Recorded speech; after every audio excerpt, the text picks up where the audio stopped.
Hey everyone, another Grammar Monday, kind of a grammar review for you guys today.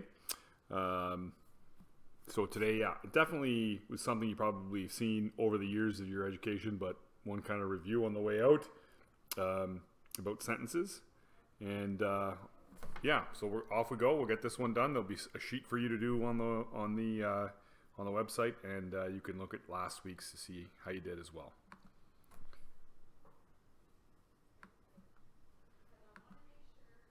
Understanding types of sentences.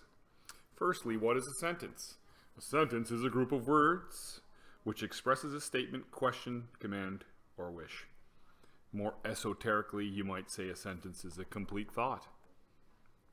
Susan and Joe ran home. Who likes hot chocolate? Go and call the teacher. Sentences contain a subject and main verb. Susan and Joe ran home. The subject, the verb. In written English, the first word of a sentence is capitalized, and the sentence ends with a period, question mark, or exclamation point. Do you know where they went? Before we look at types of sentences, here's another thing we need to understand. Independent clauses, main, and dependent clauses, subordinate. So, independent main clauses. So an independent clause, sometimes called main clause, is a complete thought and can stand alone. It contains a subject and a finite verb. Jimmy loves singing.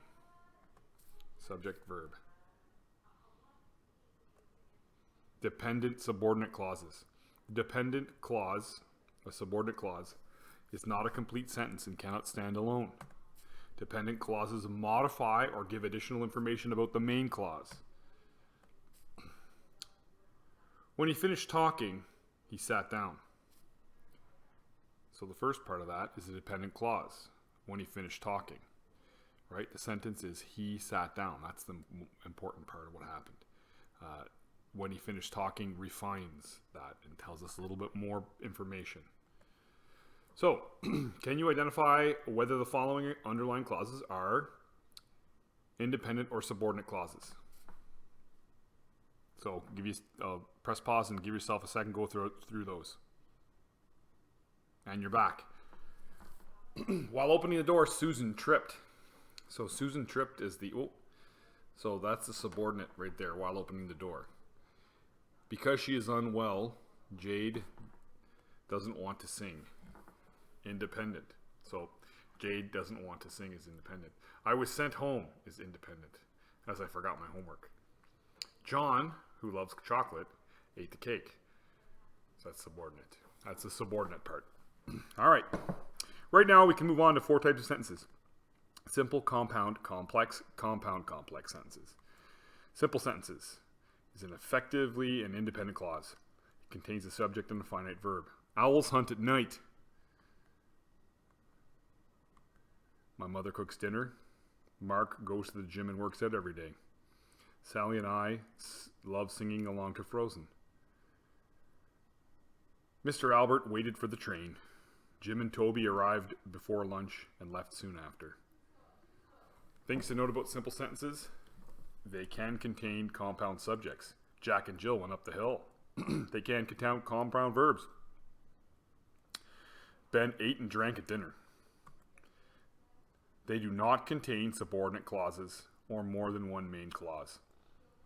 Compound sentences contains more main clauses, which are normally joined by a conjunction, such as and or but. Juliet speaks German and Juliet speaks French and Sam speaks German.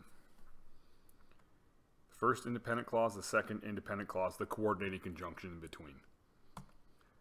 More examples. I waited for the bus, but the bus was late. So 2 independent clauses there. Joel never studied, so he failed the exam. Susie never studied, yet she passed. My mother goes to bed early, my father watches TV. Ben and Sue went shopping, but I stayed home and slept. Things to note, each of the main clauses could stand alone. A comma precedes the coordinating conjunction. So comma, but, comma, and, comma, yet. You can have more than 2 main clauses. sometimes you can use a semicolon to connect that as opposed to a coordinated conjunction. We learned that when we did our semicolon thing.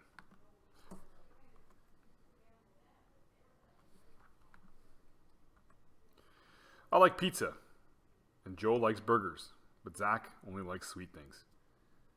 There's more than two main clauses. I like pizza, period. Joe likes burgers, period. Zach only likes sweet things, period. So there's three main clauses connected by two coordinating conjunctions. Now, in this case, the sentence kind of galumphs along, right? Galumph, galumph, galumph. I like pizza, and Joe likes burgers, but Zach only likes sweet things. It's might be better to be three short sentences, to tell you the truth. I don't know. It just kind of clunks along a bit. Complex sentences. An independent clause joined by one or more dependent clauses. So a complex sentence is, a subordinate clause, right? After she had finished, she noticed the error. Independent clause, subordinate clause. Here we go, complex sentences. Although he's an adult, my father loves animated movies. My teacher, who is the sweetest, didn't give us homework. I ate the nuts, although I hate them. I did not see them because they arrived late. Unless you study, you will fail.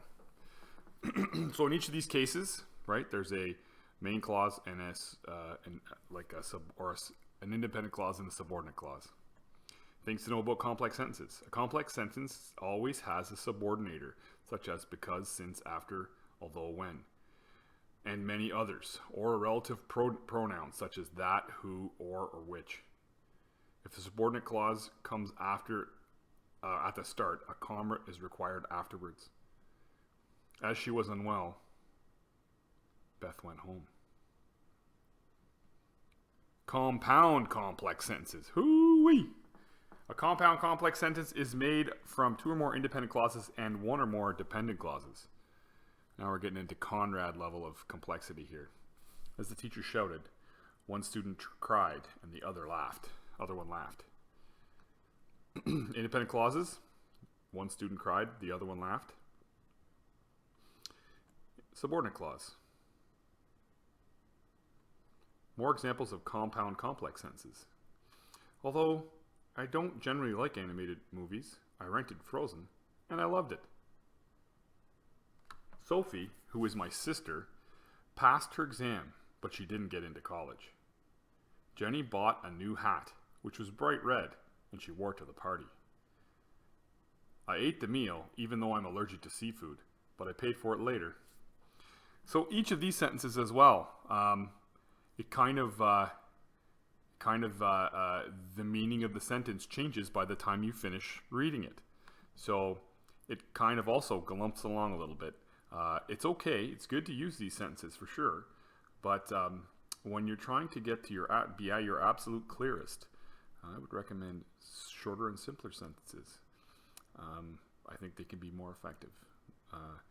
So that's just my opinion, but I think that that's because if you look back again, they just kind of, as you read, by the time you get to the end, the whole meaning of the sentence kind of changes.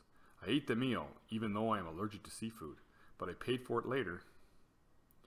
So it changes it kind of, right? Jenny bought a new hat, which was bright red, and she wore it to the party. So there's two or three things happening, right? So it's just a little bit more complex. Things to note about compound complex sentences. The compound complex sentence contains both a compound and complex sentence. The dependent clause must be introduced using a transitional word or phrase. Although, they say they hate sweet things. John likes chocolate and Susie likes cookies. Got it? Can you identify whether the following sentences are simple compound, complex, or compound complex? Seeing she was upset, Joe gave her a hug. Complex. Tim, Mary, and I went and played tennis. Simple. When she entered the room, the teacher was angry and the students were scared. Compound complex. So the teacher was angry, the students were scared. There's two independent clauses. And when she entered the room is the dependent. Okay, got that. Compound complex. Vincent, who loves traveling, is currently in the Caribbean. Complex.